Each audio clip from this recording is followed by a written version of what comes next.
ยาว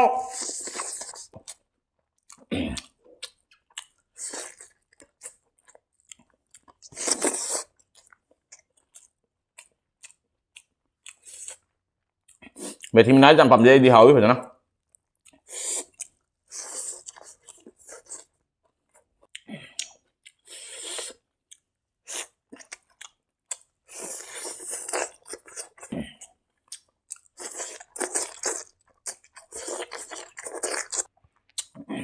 mà quọc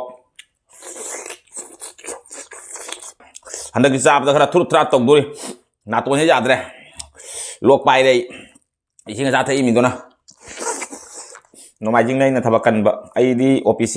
ซันเดย์มันเดย์ก็มาตลอดเที่ยงโรสจ้าออฟฟิศใส่ตัวเรดี้ให้เจ้าคนใส่ยังไงมาเขาผูกกันเลยไม่ใช่เยอะ